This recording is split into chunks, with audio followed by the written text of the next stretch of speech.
Guilherme, então, como nós falamos antes do primeiro intervalo, há necessidade de complementação diagnóstica para as várias áreas da medicina, para que a gente possa realmente criar o diagnóstico e oferecer a melhor terapêutica possível. Então, eu faço um eletrocardiograma no paciente, faço um teste ergométrico no paciente e tenho alguma dúvida e encaminho esse paciente para cintilografia miocárdica. E fiquei com dúvida. Quanto tempo depois eu posso repetir essa cintilografia? Eu posso estar ocasionando dano ao paciente com a repetição desse tipo de procedimento ou isso não tem problema algum? Assim, o que ocorre? O uso das radiações ele é definido e ele é justificado pelo médico que solicita o exame. Se o procedimento for realizado de forma correta e não houver a necessidade de repeti-lo, esse é o indicado, esse é o ideal. Agora, toda vez que for necessária a repetição do exame, isso é uma dose a mais que está se dando no paciente que poderia ser evitado. Agora, se for necessário aquele procedimento para complementação do diagnóstico, por parte de clínica ou terapêutica, ele é válido. Porque a radiação só pode ser usada se for justificada. E o único que pode justificar o uso da radiação é o médico. Então, o paciente que recebeu uma dose de radiação em medicina nuclear ou qualquer outro procedimento, ele tem uma justificativa daquele procedimento. Significa que o benefício que ele está recebendo em relação ao possível dano é muito maior, né? O benefício é muito maior do que o dano que possa ser causado. Ou seja, tu tem que fazer uma boa medicina. Uma boa medicina. Uma boa entrevista, um bom exame físico para a correta indicação do exame que vai te complementar e ajudar a montar toda aquela arquitetura para saber o que o paciente tem. Daí eu te pergunto, bom, mas nós temos cintilografia miocárdica, tem tomografia, fantástica tomografia, e tem a máquina de hemodinâmica, se nós estamos falando em cardiopatia isquêmica, que é a doença mais incidente na população e é o que os cardiologistas mais tratam. Como é que ficamos isso? Vamos somar a radiação da cintilografia, da tomografia e do equipamento de hemodinâmica. Exatamente. Esses três procedimentos que são utilizados em cardiologia, todos utilizam radiações ionizantes. Isso traz uma preocupação para quem faz, para o paciente, em relação ao paciente, em relação às pessoas que estão realizando os procedimentos.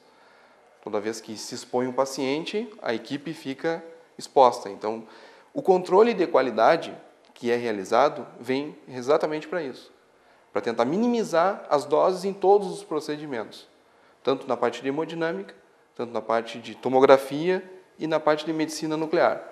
Mas, é claro, o paciente que recebe toda essa radiação, digamos assim, exposto a essa radiação nesses três procedimentos, ele está recebendo uma dose maior, obviamente, que um paciente que fez só um procedimento. Se o paciente recebe uma irradiação de um determinado aparelho, né, ele precisou, porque foi necessário, houve dúvida, né, qual é o diagnóstico? Há uma dúvida. Quanto tempo, como é que você mensura isso para evitar que ocorra problemas? Vamos dizer, radiodermite. Até podemos conceituar radiodermite, e daí o que nós podemos fazer para evitar isso? Exatamente. Então, assim, existe uma norma, uma portaria, a Portaria Federal 453 do Ministério da Saúde, que coloca, não são limites, eles são indicações, né, para otimização dos procedimentos. Então, lá estão indicados limites ou indicações para otimização dos procedimentos. Não existe um limite de dose para o paciente. Existe limite de dose para as pessoas que trabalham com radiações. Mas existe indicação de otimização. Os procedimentos eles devem ser otimizados. O que significa? Significa que precisa dar a menor dose e obter o diagnóstico necessário. Não adianta eu também diminuir a dose de forma que o médico, o senhor, não possa dar o diagnóstico para o paciente. isso vai fazer com que o senhor peça de novo o exame. Então, essa balança ela tem que estar bem equilibrada. O quanto de dose, qual a dose mínima necessária para que eu obtenha o diagnóstico do paciente. Então, esse equilíbrio que deve existir. Existem limites de dose estabelecidos para efeitos que são chamadas reações teciduais, que são os antigos chamados efeitos determinísticos, que são efeitos que aparecem logo após ou algum tempo, algumas semanas após a exposição, que são os efeitos determinísticos. Então, precisa se passar de um certo limite de dose para que ele ocorra. Então, 2, 3 grays, que são unidades de medida de radiação, precisam passar para esse efeito ocorrer. Uma radiodermite, uma epilação, né, perda dos pelos da região, ou o cabelo. Então, precisa passar desse limite. Abaixo desse limite, não existe efeito visível ou clínico no paciente. Mas aí a gente entra na questão dos efeitos estocásticos ou probabilísticos. Entra em outra consideração. Que são efeitos estocásticos? Esses efeitos, eles são efeitos... a regra é a seguinte: qualquer dose de radiação pode causar danos. Isso é uma relação linear. Com o aumento da dose, aumenta-se a probabilidade de se causar dano. Isso é uma regra para a parte de radiobiologia, né, em que se define, então, com a questão que não se leva em consideração que o nosso corpo, por exemplo, tem a capacidade de se reestruturar, que o DNA tem a capacidade de se reestruturar, que qualquer dose, então, é um efeito cumulativo. Qualquer dose pode causar efeito no tecido biológico, inclusive a radiação natural. Agora nós estamos aqui, estamos recebendo uma certa quantidade de radiação, que tem materiais radioativos no nosso corpo, nas paredes, no espaço vem radiação. Então essa dose também contribui para o desenvolvimento de efeitos.